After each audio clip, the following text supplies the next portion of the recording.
Hey everyone, it's me, Steve, and I have a lot of videos coming up soon, so I thought I'd get the boring math one out of the way first. But one of my previous videos, which I'll link below, I computed the main layers of the Earth. I computed their volume and percentage of the Earth. Now I'm going to use those percentages to calculate the percentage of mass each one of those layers possesses from the Earth as a whole. Now this photo here is just something I pulled from the BBC. It doesn't mean anything. It just looks cool, showing the core shining through the Earth. But anyway, there's the link for that. And before I get started, I'm going to show you the Earth fact sheet that NASA has. This is copied directly from their site. I'm making this a standard part of a lot of my presentations that'll be coming up. So moving on to the mass thing, manipulating the density equation. Now, if we have density, mass, and volume, if we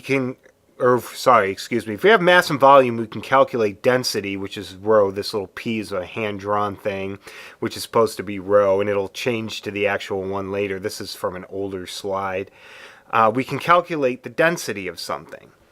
And we already have the volume, all right? So we have our volume and our density, but we don't have our mass. So what this is just taking you through is how to showing you how to algebraically manipulate this equation, the density equals mass over volume, to get so we can solve for mass. Now there is another way to do this that I've seen online involving a triangle, where if you don't have your mass, but you have your density and volume, all you need to do is multiply one another.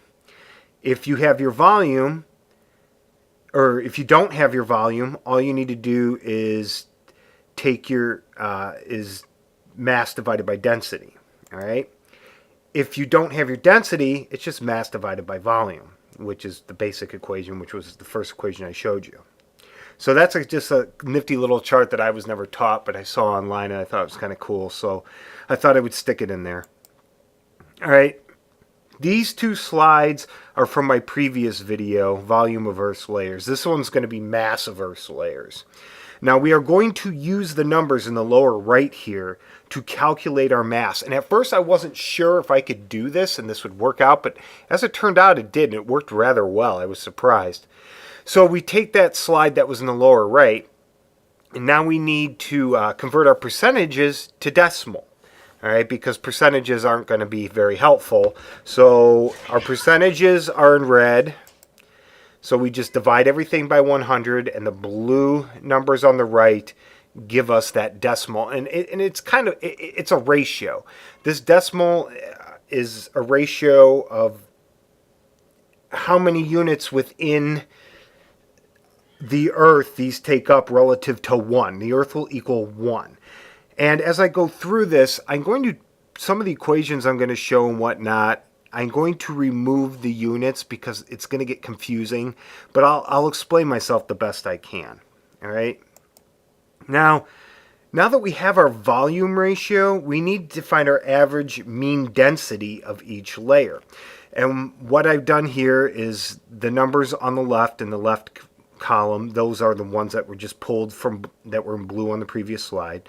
The numbers on the right here are numbers that I pulled from different sources. My sources are the exact same as they were in the last video, so I'm not going to put them at the end of this video.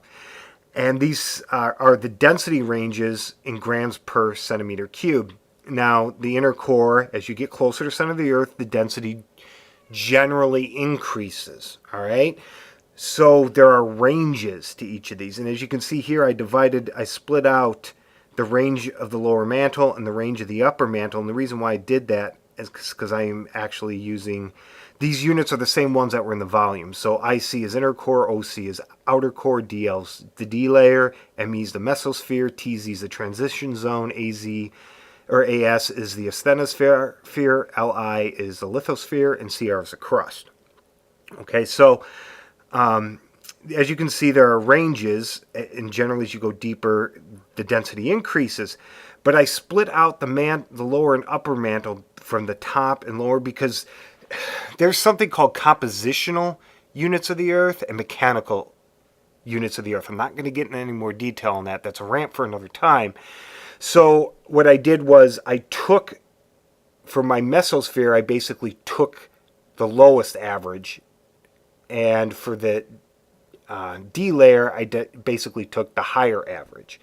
So these are the numbers, these are my picks, and I wasn't sure that these picks were going to be right, and I wasn't sure that this was the right way to approach this, but it ended up working. So now we have our average density in grams per centimeter cubed for all of our 8 layers. Okay, so what do we do with this?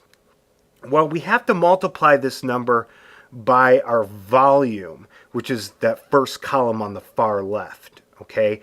And when we do, we get this set of numbers. Well, what are these set of numbers? I'm calling them row 1, okay? Because we're not at that point where these numbers are fractions of a whole, or fractions of 1, which is, the Earth mass we're going to have is equaling 1. Right? We're not there yet at this stage. So we need to add all these numbers up, and we get a sum here. We get 5.5413 grams per centimeter cubed as our average density of the Earth. That would be, if we totaled all this up, we would get that number. Well, how does that average density compare with the values given by NASA? I was actually really close. I was surprised. NASA's value is the 5.514 grams per centimeter cubed. I put the link there, but I also showed you the slide earlier where I pulled that from. So down here is just my calculation for my average density, which is 5.5413 relative to NASA's 5.514, and I calculated my margin of error in a percent, and I got about 0.5% of a margin of error. So those numbers, those values I picked are probably really close, okay? So I have a small margin of error, so I know I can use these numbers. But we aren't done. This is when things start to get a little hairy. Now we take that average density in grams per centimeter cubed multiplied by our volume, which was a couple slides ago in that right column. I just moved that over. As you can see here, we still have the summation of my 5.5143 grams per centimeter cubed. And since we're working with ratios, we need to calculate this as a fraction of the whole, like I kept saying, because Earth is going to equal 1. So our whole is 1, because we are going to eventually get percentages. All right? So what do? So I take all of those average densities in grams per centimeter cubed in my row 1, and I divide it by my grams per centimeter cubed average in the lower left, which I am calling A row. So I take my row 1, divide it by A row, and I get these numbers in blue. Now when I add these all up, they should equal 1, and they do. Okay? So all I have to do is take those numbers in blue, multiply them by 100 to get a percent, and that's what those green numbers are. Okay? So it works. All right? So each one of those layers, the inner core, outer core, D layer, mesosphere, transition zone, asthenosphere, lithosphere, and crust, all have their corresponding mass percentages of mass that they take up in the actual Earth relative to Earth in the green. All right, I hope that made sense. I hope I explained that okay. So we have just a percentage. It's just like any other percentage, So our green numbers tell you how much percentage that layer makes up of the Earth. All right. Now, before I get back to the percentages, I'm going to convert this into actual kilograms. All right, just relative to the Earth. NASA gives Earth's mass as 5.9723 times 10 to the 24th kilograms. All right, so basically all I did here is the numbers in blue I took from the previous slide. All right, they're still the same. My row 1 divided by my A row. All right, and there's the total mass. So I just moved those numbers over. So now I multiply everything by 5.9723 times 10 to the 24 kilograms. This isn't something we call scientific notation. I'm not going to explain that to you. I'm hoping you know what that is. All right, so when I multiply all my numbers by that, I get this blue column. What this blue column is, this m parentheses times 10 to the 24 kilograms, that's the mass relative to 10 times 24 kilograms. Okay, and I just wanted to work with that first, and so I added up all those blue numbers, and I got a number very close to what NASA's was because I was rounding while I was doing it, so I'm off by significantly nothing. So that worked too. Now the black numbers in the far right is taking that scientific notation and moving the decimal and writing it properly.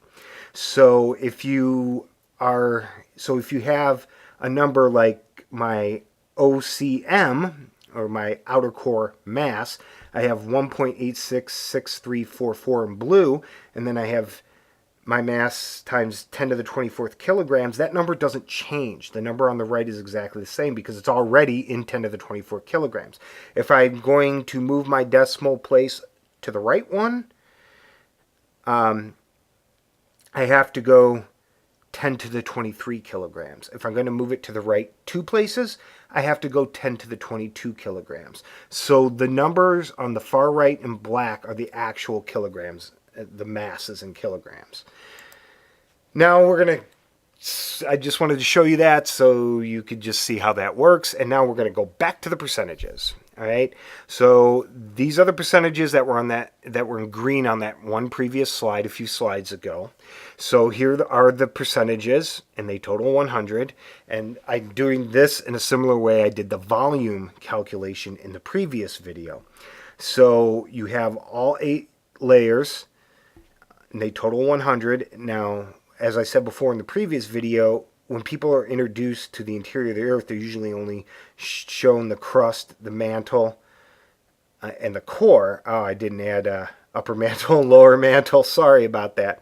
But like I said, there's a difference between mechanical and compositional layers. So these are just numbers showing you how the core makes up 32.89% of the entire Earth. So the entire mantle would be that 48.68 plus 17.91. I don't know that off the top of my head, and I don't want to sit here and spit and make dead air here for you, but I am going to add them really quickly. So our mantle makes up 66.59% of the Earth's total mass, and our crust is the smallest at 0.52%. And in this last slide, I did something similar that I did in the volume one. I took, if you see the legend in the lower left here, the bolded letters, the layer, like CR's crust, LI's lithosphere, etc., etc., and the percent mass of the whole of the Earth is the non-bold number. So that shows you graphically how that works out. And if you notice, like the volume of the inner core in the previous video was only 0.07%, I believe it was, it was 0.7% of Earth's entire volume. But it's a pretty massive thing. So it's 1.64% of the Earth's mass. So it's over twice as massive as the total space it takes up relative to other layers. All right. So the inner core is the most dense, so even though it's such a small volume, it still contains a decent amount of mass to it. And our crust is the smallest, thinnest layer by far, and it has one of the lowest volumes and one of the lowest masses of the entire planet. But anyway, that's it. Feel free to comment below. I hope I explained that well enough. I wanted to make this kind of a short video, and I hope you learned something.